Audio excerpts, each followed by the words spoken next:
Hi everyone, it's really nice to see you. My name is Helen and I am here with Nick, and we are going to be talking to you today all about Coolest projects and about Scratch specifically. So talking about some amazing things you can make in Scratch and enter into our Coolest projects, events and showcases, which we're really excited about. Nick is the person who's going to be taking you through everything to do with Scratch. We've got a really fun game for you to make along with today. But before we get there, I am just going to talk to you a little bit about what Coolest Projects is, remind you all the cool things you can do, and tell you about our events for this year. So let's get started. Coolest Projects is, if you haven't heard of us already, the great big showcase of young people and the cool things they make with code that comes from the Raspberry Pi Foundation. So anyone up to the age of 18 can showcase and share the amazing things they've made with technology. And there's a couple of ways you can do this. So we have a great big online showcase. This is an online event that's open to any young person anywhere in the world. And we also have in-person events that run in some countries, and I'll tell you where they are in a second. And the great news is that registration for these things is open right now. So you can make something brand new. You can think about cool things that you've made that you're really proud of and want to share with the world and get involved with Coolest Projects. So how does it work? So young people create a digital project, and they can do this individually or in teams of up to 5.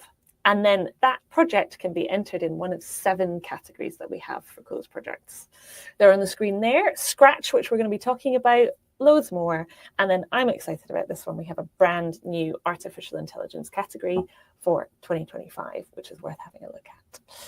Projects are welcome at absolutely all levels, beginner to advanced, everything in between, and they don't have to be complete to be submitted. So if you have made a project that uses code or technology in any way, it has a home at Coolest Projects, and we really want to see it so we can share and celebrate what you've made. And you also don't have to make something new to enter Coolest Projects.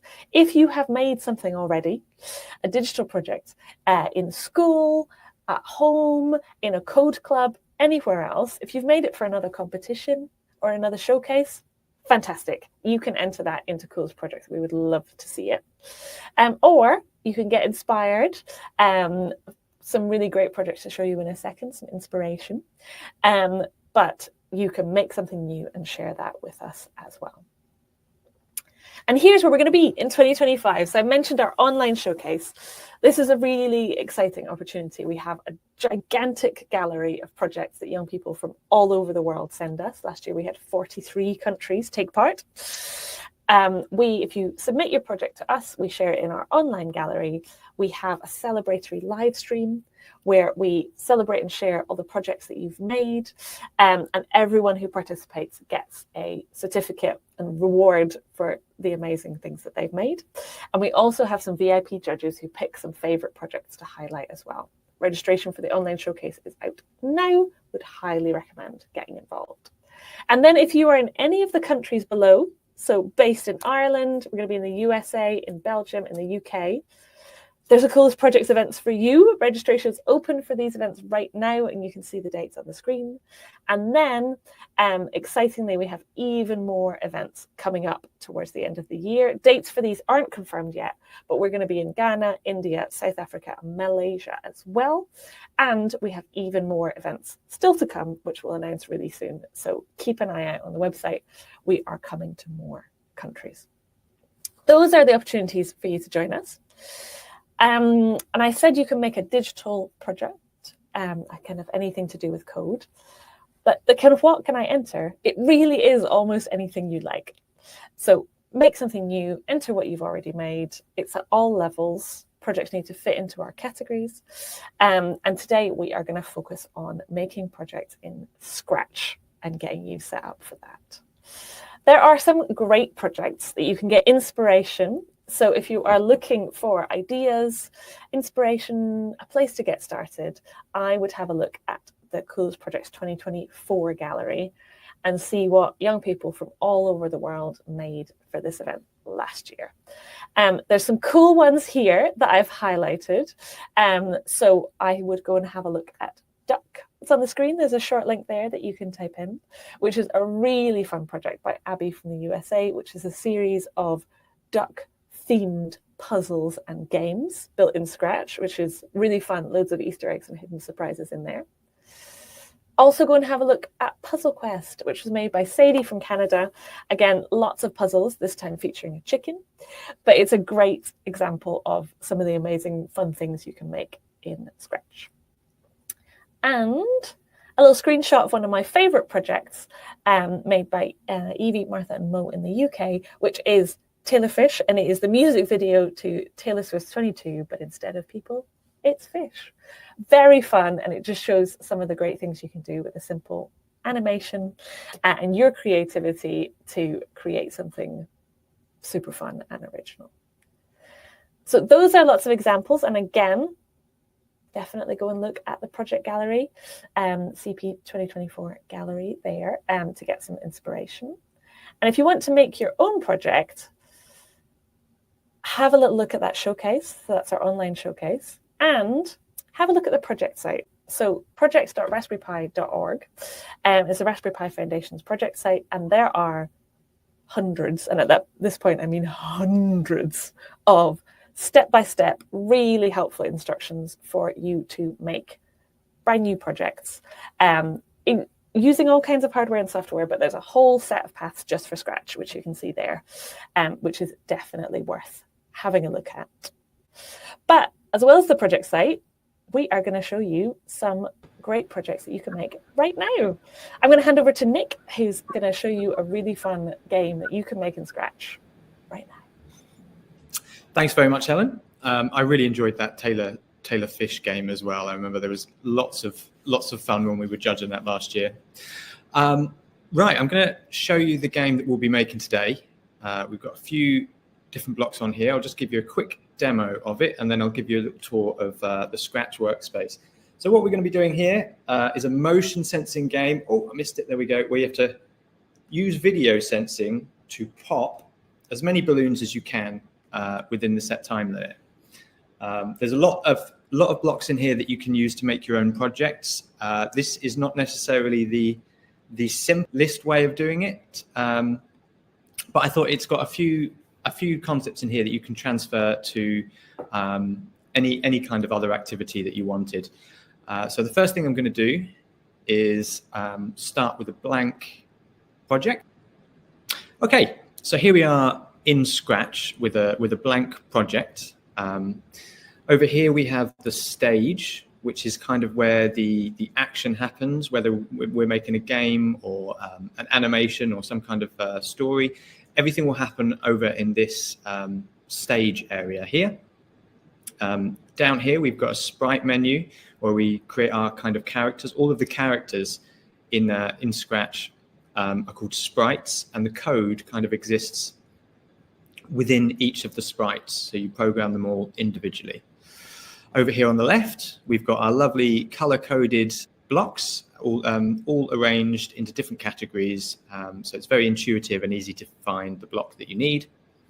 And there's a few other tabs on here, which we'll get to later on, to change things like what your characters look like, to do a bit of artwork, and to add in sounds if you wish. We won't be doing sounds in this project, but you can by all means change this however you want. If you fancy embellishing this activity a little bit, then please go for it. Okay, so the first thing that we're going to do to get started is delete our Scratch the Cat sprite. We won't be using that today. We're going to make our own. So I'll delete that by clicking this button here.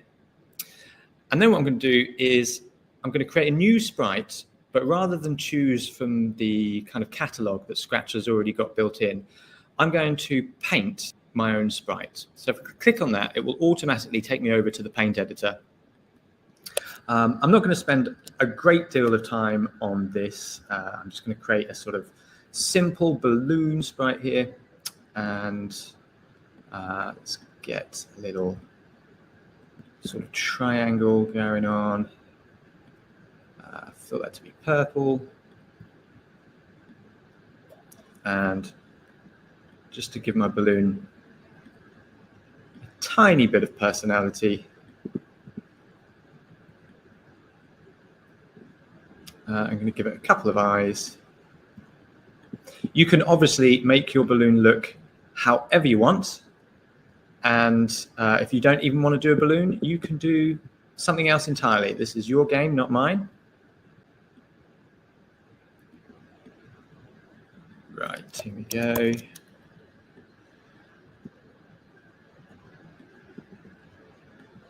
Okay, there's my artwork done.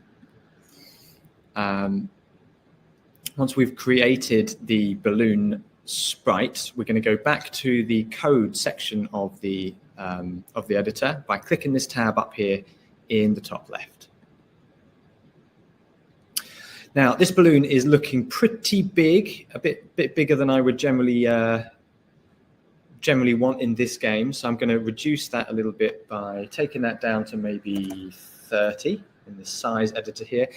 This here controls lots of the attributes that your sprite can have. So position on the screen, the direction it's pointing in, and of course its sprite name. I'm going to change the name of the sprite to balloon.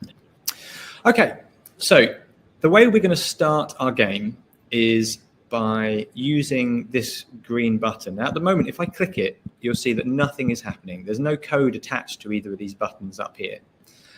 So what I'm going to do is I'm going to go to the events menu and grab the when green flag is clicked button. Let's zoom in so we can see it a bit more. So now, when the green flag is clicked, all the code that I attach to this will run when I hit this button up here. There's other ways of starting the game. You could use the space bar or something like that, but I'm going to use the green flag. Because we want our balloon to happen multiple times, rather than this balloon be visible in the game, I'm actually going to be using clones of the balloon. In Mario, those Goombas that trot across the screen, those bad guys, instead of creating hundreds and hundreds of those characters and programming them all to act in the same way, they're all kind of clones of the same sprite. So that's what we're going to do. I'm going to code this balloon and then make it invisible and then sort of call clones of it into existence. So the main balloon itself needs to be kind of tucked away and made invisible. So from my looks menu, I'm going to find the hide button and add it to my code. Now, in this game, we're going to have a timer which counts down to 0, and we're going to have a score that counts up. Those things I'm going to need to put into the right state at the beginning of the game. We want the timer to be reset to the full time, and we also want our score to be reset to 0. So any score from the previous game is reset. So if I go to the variables menu here, I'm going to make 2 variables by clicking this button up here, make a variable. The first one I'm going to call score. And then I'm going to hit it again and make another variable called time left. Okay, so you can now see those variables have appeared in this little menu over here. And these blue ticks mean that in my stage area, you can actually, they're actually displayed. Sometimes you might want a variable that you don't want displayed on the screen. You can turn that on and off by using these blue clicks here. But for us today, they're quite useful, so I'm going to leave them visible. Next up, I'm going to take this set my variable to 0 and add it to my code. Now, I'm going to change the variable to score. So at the beginning of each game, it's going to set that value to 0. I'm then going to get another one of these and drop it underneath. And this one will say time left. And I'm going to set that for 10 seconds, just because, you know, we're on screen here and I don't want to waste too much of your time. You can play with this value until you get a game length that you're comfortable with. Once those game conditions are kind of set, we're going to make the balloon create a clone of itself from the control menu. So if I go into that control menu, scroll right down to the bottom and select create a clone of myself, and then add it to the code. Okay, Now we're going to create the timer function. So first thing I need to do is go into the control section, and I'm going to find the repeat until block and pull that out. A repeat block is basically going to loop this section of the code round until a condition is met. The condition I can define by putting it inside this diamond block. So what I need this to do is repeat a section of code until the timer runs down to 0. And then once that condition is met, we'll then move on to the next block. So at the moment, we have 10 seconds in our time left variable. So what I'm going to need to do is go to our operators section, which is all the things to do with number crunching and maths and things like that. Find the equals block, which looks like this. You'll see that it's diamond shaped, so quite intuitively see it will fit inside this diamond shaped section of the repeat block. Little tip is to get the left-hand side to highlight that section before you drop it in, and you'll see it will just resize nicely. And I'm going to change this to 0, and you'll just see why in a second. When I go to variables, select this rounded shape. Again, this is a sort of rounded section here, so you'll see that these things will fit together. If I drop this in here in just the same way, this is now saying that repeat until the time left equals 0. So once that timer gets around to 0, it's going to stop doing this and it will move on. How this timer works is actually very, very simple. All I need to do is go into my control section here, pull out the wait 1 second block and pop that there. Back to my variables. I'm going to change, just drop that in there. You'll see everything resizes into the right places. I want this after the wait 1 second, but still within the repeat block. And I want to change the variable time left by -1. And what that means is while there's still time on the timer, we're going to be stuck in this loop. And what it's going to do is it's going to wait 1 second and then take 1 second off time left. It will check to see if that's gone down to 0, and if it hasn't, it will just repeat that process over and over and over again. And then once the timer equals 0, it can then move on. And that's how the timer works. There's a little thing that you can use in lots of other games. At this point, we're going to want the game to be over, and a big sort of game over screen is going to pop up. That's actually going to be handled by a different sprite. So what we need to do is send a message to that sprite to tell it that it's time to get to work. Apologies for the car alarm. Okay, so I'm going to get the broadcast block from the events menu, which is this yellow one. Drop that to the end of my code, and I'm going to create a new message here. And I'm going to call that game over. You can, of course, use any label that you want. It is kind of good practice to use labels for things that are easily recognizable. But yes, this message could actually say anything. The next thing that we're going to do is program the behavior of the balloon itself. If I run this game so far, there's still very little happening other than the balloon hides itself and creates a clone of itself, although that is still invisible, although we have a working timer. In order to get the balloon to start doing what we want it to do, we now need to give it some code which tells it what to do when it starts as a clone. And that's all kept in the control area. So the block is when I start as a clone, nice and easy to understand. When I start as a clone, we don't want it to be invisible anymore because we want these balloons to be visible on the screen. So I'm going to go into looks and I'll find the show block, drop that in. So it will show on the screen, but we want it to go to a random position. So let's go back up to motion and go to random position. Now, actually, I'm going to drop that in slightly above there, just so it's already in place in its random position before it's made visible. Our balloons are all purple at the moment, so I'm going to give them a different color. So back into the looks menu, we're going to find change color by 25. To give it even more randomness, let's go back to our operators. We've got a random block. This is really useful for when you want things to happen by a random amount each time. All of the values of things in Scratch, like color and size and position, have all got numerical values. So here we go, like size, direction, the X and Y. All of this stuff can be altered manually, but we can also alter it with the code. So what I'm going to ask it to do is pick a number between 1 and 100 and just change the color effect by that. If I test the game now, you'll see that we've got an orange balloon up here.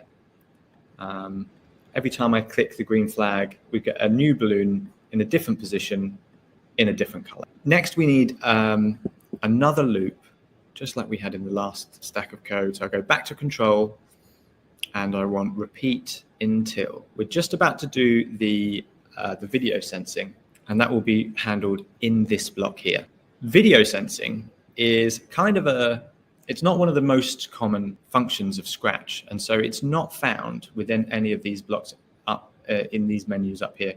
Down at the bottom here, you've got this purple square where you can add in new block menus, and these are kind of slightly more advanced functions. And if I click on this, you'll see that there's lots of other things that you can play with Scratch. So there's music, there's a pen function, so you can start drawing. There's our video sensing, that's the one that you want. But also take a few moments to have a look at there's things in here like text to speech, translation, and then also if you've got access to things like the Makey, which is great fun for making your own controllers, the microbit, Scratch can integrate with all of those. But we're just going to use the video sensing. So as soon as I click that, look, we've got a new section, video sensing, 4 new blocks to play with, and you can see me on the screen over here. Hello. Before we write the real code, I'm going to do a little bit of a diagnostic here. I want to know how much motion it will take to pop the balloon. I don't want it popping unless my hand is actually touching it. So depending on your lighting conditions and things like that, you might have a slight flicker or even a slight sort of bump of the camera of your laptop or device. We don't want that to really set it off, only when there's significant motion. I'm going to get the balloon to tell me what kind of motion it's detecting. So if we go back to the looks menu and find the say block. Again, these are very useful for making your sprites talk. I'm just going to drop this in here. At the moment, it's programmed to say hello, but instead of saying hello, I'm going to go to the video sensing block, select this rounded one, and I'm going to ask the sprite to say, let's just drop that in there. Now it's going to say how much video motion there is on the sprite. So if I test, you'll see here we have lots of motion. Here we have very little motion. If I move this slightly, so we have slight function there. It doesn't really go over 20. And here it very easily goes over 20. So I think like what we need to do here is basically to choose a threshold number between motion and not motion. And for our purposes, we're going to use the number 20. Obviously, have an experiment with that number. Choose something that works with your lighting conditions and your camera. So I'm going to temporarily take the say block out of the repeat block and just leave that to one side. We'll use that in a second. Let's go to our operators again. The thing that I'm looking for now is like what happens when motion is greater than 20. That's going to be the cue to pop our balloon. So I pull out the greater than block. Where it says 50, I want you to put in the number you decided was your good like threshold number, and we can drop that inside our repeat until block. And now the video motion block that was inside your purple say hello block, we're going to drop on the left-hand side, and I'm going to get rid, we can delete of the say block now. So what this is saying now is repeat until video motion on sprite is bigger than 20. So while it's less than 20, it's going to stay in this loop. And all we need it to do, while it's not popped, is we're going to have it drift up over the screen like balloons do. And to do that, we want to change the y-axis, which is where it is on the screen in this position. Here's the x-axis, here's the y-axis. So we go back into motion and find the change Y by 10 block. Changing it by 10 would be much too fast. If I show you what that looks like, oh, I don't know, that's not too bad. And you'll see as soon as I touch it, the motion stops because this repeat block, it is stopped. The balloon doesn't pop because we haven't done that section yet, but we are stopping the balloon as soon as it detects motion. However, I'm going to change the change Y by to about 5 just to slow it down a little bit. Again, experiment with these numbers.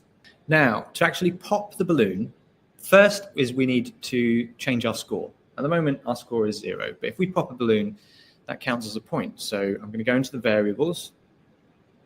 I'm going to select the change variable and select this, change this to score. So change the score by 1. Make sure you don't choose set score to 1, because every time you pop a balloon, it will change your score to 1. We want to just change it by 1, so it's always going up. After we've got the score in there, we want to basically pop the balloon and make it appear somewhere else. So I'm going to go back into control. We're going to ask it to create another clone of itself and just pop that there. And we're also going to delete this clone. So we're continually calling in new clones into existence and deleting the old ones. Let's test what we've got so far. So these, it's no longer saying the motion, but we have got moving balloons and I'm trying to catch as many as possible in the time that I've got. As you can see, our timer has run down to 0 and no game over pop screen has happened. So that's the next thing that we're going to tackle. I'm going to make a new sprite for this. Down here in the bottom right corner, we have a create a sprite thing. Once again, we're going to go to paint and be presented with the paint editor. I'm just going to stop these balloons for a moment. Again, the game over screen can look like whatever you like. It's entirely up to you. I'm going to just draw a block over the screen like this, and then add some text. Let's have game over, preferably in a different color to the background. A nice calming blue, no stress here. I'm going to also, just because I'm a slight geek, make this a sort of retro pixel font as well. Okay, so that's what the screen looks like. I'm going to go back into the code now. I'm just going to position that on the screen so it fills the entire screen. And now we're going to code this so it only appears when the game ends. At the moment, it's just going to sit over the entire game. So we need that to be invisible at first. So firstly, we go to events. I'm going to pull out the when the green flag is clicked button. And the first thing that we need to do when the game starts is to hide the game over screen. So I'll go down, find the hide block, pull that in here. Now we need to go back to control, and we just basically want to wait until the timer runs down to 0 here. The Scratch is so easy to understand. We have a wait until button. So the first wait button that we used was just wait a set amount of time. We wait 1 second. This time we can just have wait until. We're going to just wait until the timer equals 0. So I'm going to go back to operators. I'm going to find the equals block and just drop that in. I'll change the 50 to 0 because we want to wait until the time left equals 0. And then from the variables menu, I grab the rounded time left block here and just drop that in here. So wait until time left equals 0. I then need to go back to looks. We want to show the game over screen at this point. So I'll grab my show block, drop that in. And that's basically the end. The only final thing to do is just stop the code running at that point. So I'm going to go back to my control menu, find the stop all block, and just drop that in at the end. So one last test of everything that we've done so far. I've got balloons that pop, that rise. I've got a score that goes up each time I press it. I've got 3 seconds left on the clock. And there we go. I scored 15 that time. Now you can add in lots of different things to make this game a bit more interesting. You could make sort of an animated pop for the balloons if you wanted to add in a second costume for your balloon here and make it kind of look like it's popping when you touch them. You could use the sound menu here to create a little pop sound if you wanted to, and obviously add in some music and things like that, or literally anything else. This doesn't have to be balloons popping. You can really use some or all of these concepts that we've done today and use them just in your own project. And I cannot wait to see what you make. Thank you, Nick. That was great. I've been listening along and I'm ready to code my own balloon popping game. That was really fun. We hope this has inspired you to get started with making some projects in Scratch. Remember that the Raspberry Pi Foundation project site is available with loads of other projects like this, step-by-step guides. You can watch this webinar back. The recording is available on the same link. So if you want to get in there and try some of those additional extras that Nick mentioned, have a little look, play around with yourself. And then importantly for me before we go, enter your project. So if you had fun making a Scratch game, do enter it to Coolest Projects. The website you need is belowonline.coolestprojects.org/take-part. That gives you the option to register for in-person events, for the online showcase, and you'll find all the information that you need about Coolest Projects in the same place. Thank you so much for joining us. Thank you, Nick, for showing us such a fun game to play. And we really hope that you get involved with Coolest Projects. If you have any questions about anything that you've seen, then send us an email at hello@coolestprojects.org too, and we'll see how we can help. Otherwise, happy making. Thanks very much, everyone.